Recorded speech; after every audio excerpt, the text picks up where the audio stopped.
ओम शांति। 15 मार्च 2025 बाबा के महावाक्य। मीठे बच्चे,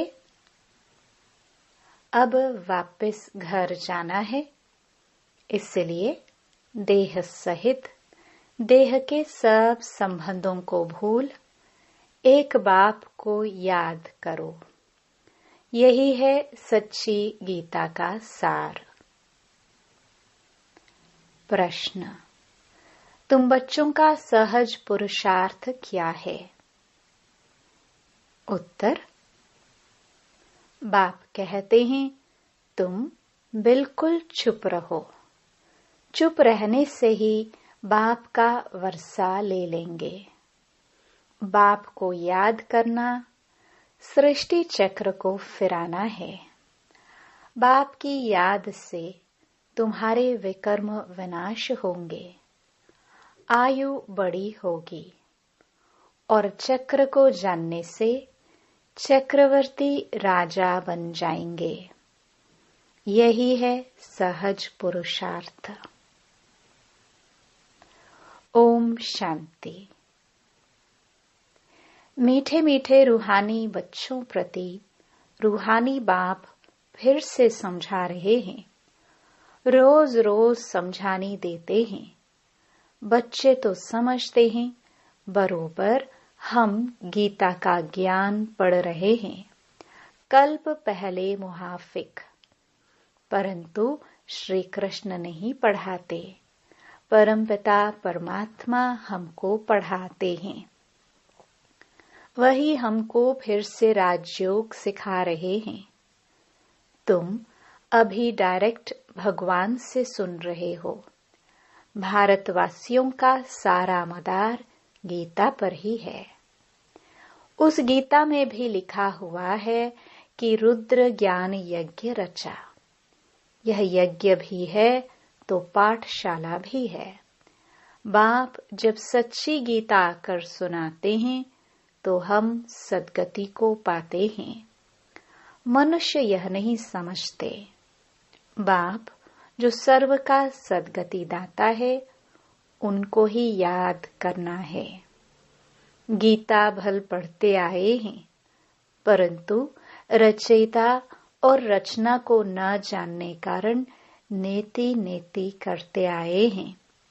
सच्ची गीता तो सच्चा बाप ही आकर सुनाते हैं। यह है विचार सागर मंथन करने की बातें। जो सर्विस पर होंगे उनका अच्छी रीति ध्यान जाएगा। बाबा ने कहा है, हर चित्र में जरूर लिखा हुआ हो, ज्ञान सागर पतित पावन। गीता ज्ञानदाता, परम प्रिय परम पिता, परम शिक्षक, परम सतगुरु शिव भगवान वाच्य। यह अक्षर तो जरूर लिखो जो मनुष्य समझ जाए। त्रिमूर्ति शिव परमात्मा ही गीता का भगवान है, न कि श्री कृष्ण। ओपिनियन भी इस पर लिखाते हैं। हमारी मुख्य है गीता। बाप दिन प्रतिदिन नई नई पॉइंट्स भी देते रहते हैं। ऐसे नहीं आना चाहिए कि आगे क्यों नहीं बाबा ने कहा। ड्रामा में नहीं था। बाबा की मुरली से नई नई पॉइंट्स निकालनी चाहिए। लिखते भी हैं राइज और फॉल। हिंदी में कहते हैं भारत का उत्थान और पतन। राइज अर्थात construction of deity dynasty. 100% purity, peace, prosperity की स्थापना होती है। फिर आधा कल्प बाद फॉल होता है, डेविल डायनास्टी का fall. Rise and construction deity dynasty का होता है। फॉल के साथ डिस्ट्रक्शन लिखना है। तुम्हारा सारा मदार गीता पर है। बाप ही आकर सच्ची गीता सुनाते हैं। बाबा रोज इस पर ही समझाते हैं। बच्चे तो आत्मा ही हैं। बाप कहते हैं, इन देह के सारे पसारे विस्तार को भूल अपने को आत्मा समझो। आत्मा शरीर से अलग हो जाती है तो सब संबंध भूल जाती है। तो बाप भी कहते हैं, देह के सब संबंध छोड़ अपने को आत्मा समझ मुझ बाप को याद करो। अभी घर जाना है ना। आधा कल्प वापस जाने के लिए ही इतनी भक्ति आदि की है। सतयुग में तो कोई वापस जाने का पुरुषार्थ नहीं करते हैं। वहां तो सुख ही सुख है। गाते भी हैं, दुख में सिमरन सब करे, सुख में करे न कोई। परंतु सुख कब है, दुख कब है, यह नहीं समझते हैं। हमारी सब बातें हैं गुप्त। हम भी रूहानी मिलिट्री है ना। शिव बाबा की शक्ति सेना है। इनका अर्थ भी कोई समझ ना सके। देवियों आदि की इतनी पूजा होती है, परंतु कोई की भी बायोग्राफी को नहीं जानते हैं। जिनकी पूजा करते हैं उनके बायोग्राफी को जानना चाहिए ना। ऊंच ते ऊंच शिव की पूजा है, फिर ब्रह्मा विष्णु शंकर की, फिर लक्ष्मी नारायण राधे कृष्ण के मंदिर हैं। और तो कोई है नहीं। एक ही शिव बाबा पर कितने भिन्न भिन्न नाम रख मंदिर बनाए हैं। अभी तुम्हारी बुद्धि में सारा चक्र है। ड्रामा में मुख्य एक्टर्स भी होते हैं ना। वह है हद का ड्रामा, यह है बेहद का ड्रामा। इसमें मुख्य कौन कौन है यह तुम जानते हो। मनुष्य तो कह देते हैं राम जी संसार बना ही नहीं है। इस पर भी एक शास्त्र बनाया है। अर्थ कुछ भी नहीं समझते। बाप ने तुम बच्चों को बहुत सहज पुरुषार्थ सिखाया है। सबसे सहज पुरुषार्थ है तुम बिल्कुल चुप रहो। चुप रहने से ही बाप का वर्षा ले लेंगे। बाप को याद करना है, सृष्टि चक्र को याद करना है। बाप की याद से तुम्हारे विकर्म विनाश होंगे। तुम निरोगी बनेंगे, आयु बड़ी होगी। चक्र को जानने से चक्रवर्ती राजा बनेंगे। अभी हो नरक के मालिक, फिर स्वर्ग के मालिक बनेंगे। स्वर्ग के मालिक तो सब बनते हैं, फिर उसमें है पद। जितना आप सामान बनाएंगे उतना ऊंच पद मिलेगा। अविनाशी ज्ञान रत्नों का दान ही नहीं करेंगे तो रिटर्न में क्या मिलेगा। कोई साहूकार बनते हैं तो कहाँ जाता है, इसने पास्ट जन्म में दान पुण्य अच्छा किया है। अभी बच्चे जानते हैं राम राज्य में तो सब पाप ही करते हैं। सबसे पुण्य आत्मा है श्री लक्ष्मी नारायण। हाँ, ब्राह्मणों को भी ऊंच रखेंगे जो सबको ऊंच बनाते हैं। वह तो प्रारब्ध है। यह ब्रह्मा मुख वंशावली ब्राह्मण कुलभूषण श्रीमत पर यह श्रेष्ठ कर्तव्य करते हैं। ब्रह्मा नाम है मुख्य। त्रिमूर्ति ब्रह्मा कहते हैं ना।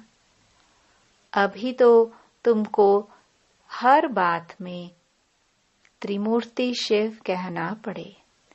ब्रह्मा द्वारा स्थापना, शंकर द्वारा विनाश, यह तो गायन है ना।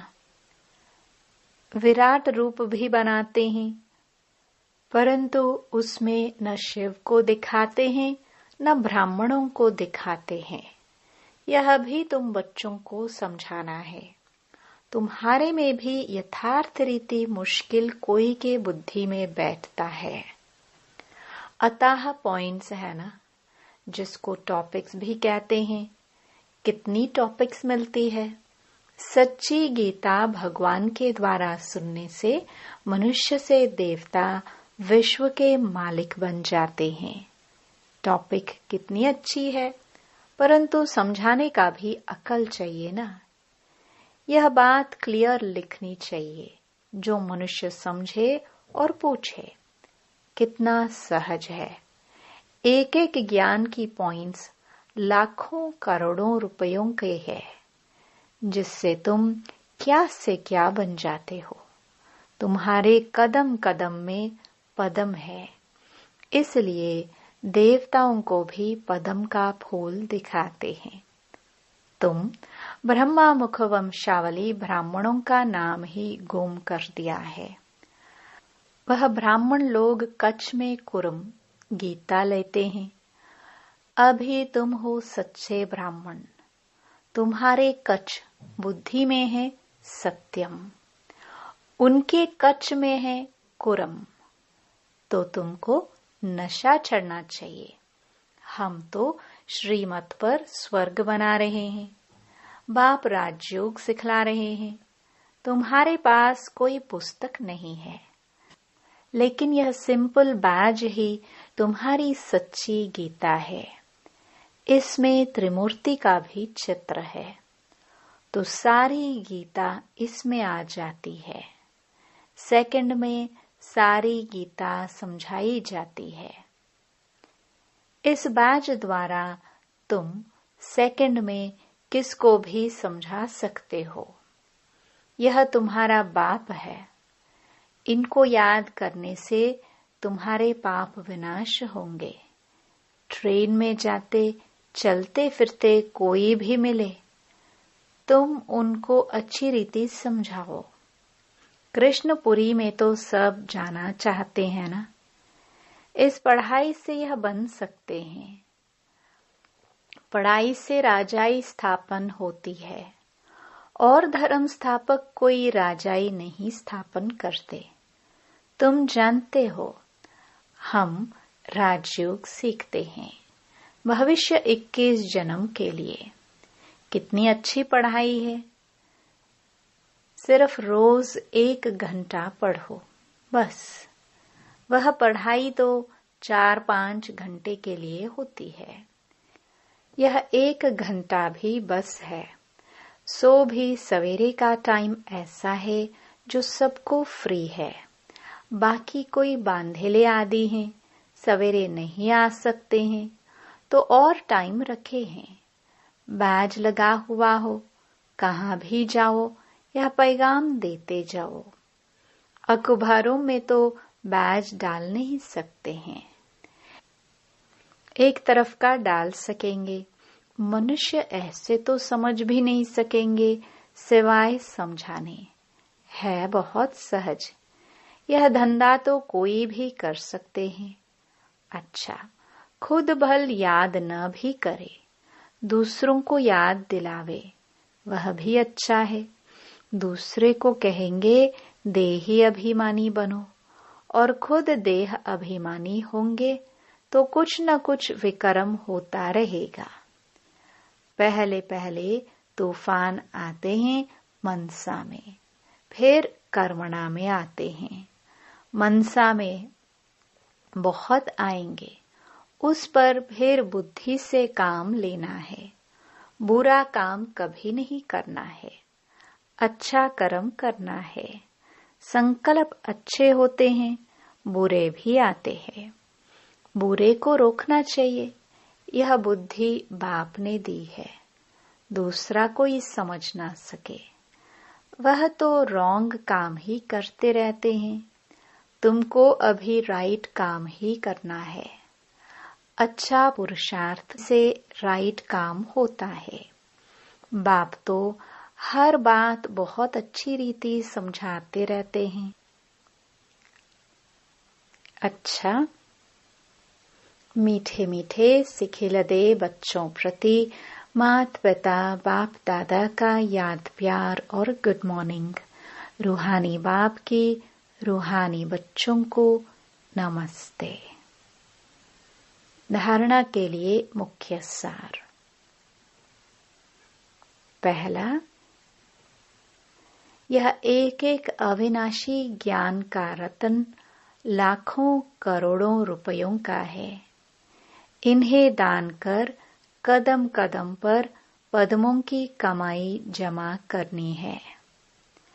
आप समान बनाकर ऊंच पद पाना है। दूसरा, विकर्मों से बचने लिए देही अभिमानी रहने का पुरुषार्थ करना है। मनसा में कभी बुरे संकल्प आए तो उन्हें रोकना है। अच्छे संकल्प चलाने हैं। कर्मेंद्रियों से कभी कोई उल्टा कर्म नहीं करना है। वरदान। रूहानियत के प्रभाव द्वारा फरिश्तेपन का मेकअप करने वाले सर्व के स्नेही भव। जो बच्चे सदा बाप दादा के रंग में रहते हैं, उन्हें संग का रंग ऐसा लगता है जो हर एक के चेहरे पर रूहानियत का प्रभाव दिखाई देता है। जिस रूहानियत में रहने से फरिश्तेपन का मेकअप स्वतः हो जाता है। जैसे मेकअप करने के बाद कोई कैसा भी हो लेकिन बदल जाता है। मेकअप करने से सुंदर लगता है। यहाँ भी फरिश्तेपन के मेकअप से चमकने लगेंगे और यह रूहानी मेकअप सर्व का स्नेही बना देगा। स्लोगन। ब्रह्मचर्य, योग तथा दिव्य गुणों की धारणा ही वास्तविक पुरुषार्थ है। मातेश्वरी जी के अनमोल महावाक्य। कर्म बंधन तोड़ने का पुरुषार्थ। बहुत मनुष्य प्रश्न पूछते हैं कि हमें क्या करना है, कैसे अपना कर्म बंधन तोड़े। अब हरेक की जन्म पत्री को तो बाप जानता है। बच्चे का काम है एक बार अपनी दिल से बाप को समर्पित हो जाए, अपनी जवाबदारी उनके हाथ में दे देवे। फिर वो हरेक को देख राय देगा कि तुमको क्या करना है। सहारा भी प्रैक्टिकल में लेना है। बाकी ऐसे नहीं सिर्फ सुनते रहो और अपनी मत पर चलते चलो। बाप साकार है तो बच्चे को भी स्थूल में पिता, गुरु, टीचर का सहारा लेना है। ऐसे भी नहीं आज्ञा मिले और पालन न कर सके तो और ही अकल्याण हो जाए। तो फरमान पालन करना भी हिम्मत चाहिए। चलाने वाले तो रम्मजबाज है, वो जानता है इसका कल्याण किस में है, तो वह ऐसे डायरेक्शन देगा कि कैसे कर्म बंधन तोड़ो। कोई को फिर यह ख्याल में नहीं आना चाहिए कि फिर बच्चों आदि का क्या हाल होगा। इसमें कोई घर बार छोड़ने की बात नहीं है। यह तो थोड़े से बच्चों का इस ड्रामा में पाठ था तोड़ने का। अगर यह पाठ न होता तो तुम्हारी जो अब सेवा हो रही है फिर कौन करे।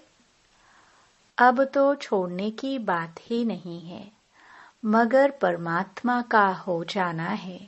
डरो नहीं, हिम्मत रखो। बाकी जो डरते हैं वो न खुद खुशी में रहते हैं न फिर बाप के मददगार बनते हैं। यहाँ तो उनके साथ पूरा मददगार बनना है। जब जीते जी मरेंगे तब ही मददगार बन सकते हैं। कहाँ भी अटक पड़ेंगे तो फिर वो मदद देकर पार करेगा। तो बाबा के साथ मनसा वाचा कर्मणा मददगार होना है। इसमें जरा भी मोह की रग होगी तो वो गिरा देगी। तो हिम्मत रखो, आगे बढ़ो। कहाँ हिम्मत में कमजोर होते हैं तो मूंझ पड़ते हैं। इसलिए अपनी बुद्धि को बिल्कुल पवित्र बनाना है। विकार का जरा भी अंश न हो। मंजिल कोई दूर है क्या, मगर चढ़ाई थोड़ी टेढ़ी बांकी है। लेकिन समर्थ का सहारा लेंगे तो न डर है न थकावट है। अच्छा, ओम शांति। अव्यक्त इशारे। सत्यता और सभ्यता रूपी कल्चर को अपनाओ। आपका बोल और स्वरूप दोनों साथ साथ हो। बोल स्पष्ट भी हो, उसमें स्नेह भी हो, नम्रता, मधुरता और सत्यता भी हो। लेकिन स्वरूप की नम्रता भी हो। इसी रूप से बाप को प्रत्यक्ष कर सकेंगे। निर्भय हो, लेकिन बोल मर्यादा के अंदर हो। फिर आपके शब्द कड़े नहीं, मीठे लगेंगे। ओम शांति।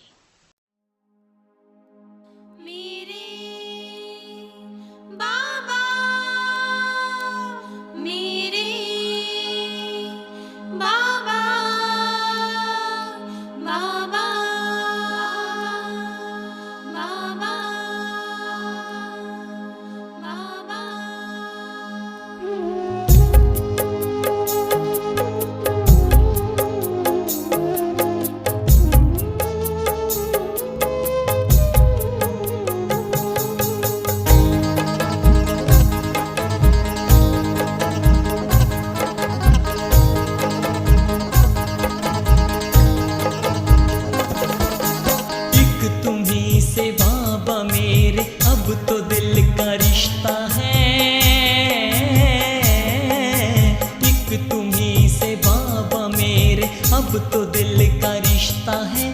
सबसे प्यारा रूप तुम्हारा बिंदु प्यारा दिखता है। सबसे प्यारा रूप तुम्हारा बिंदु प्यारा दिखता है। एक तुम्ही से बाबा मेरे दिल का प्यारा रिश्ता है।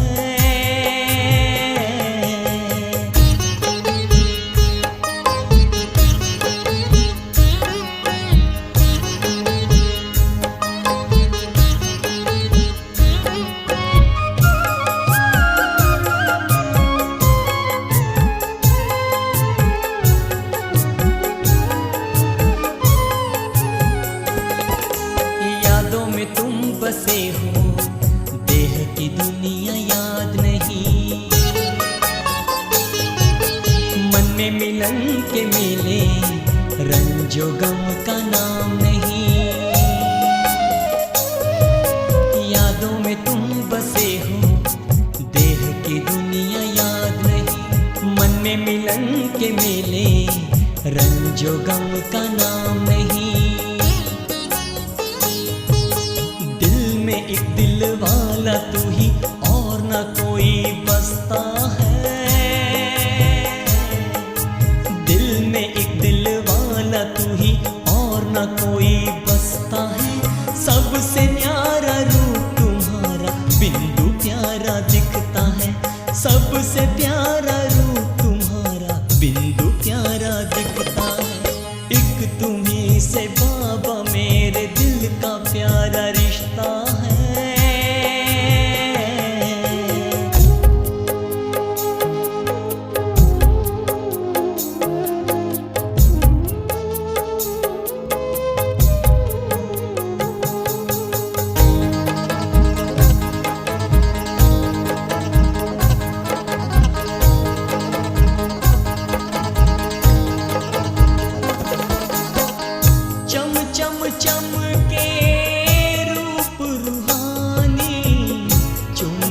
जैसा खींच रहा है। रिम छिम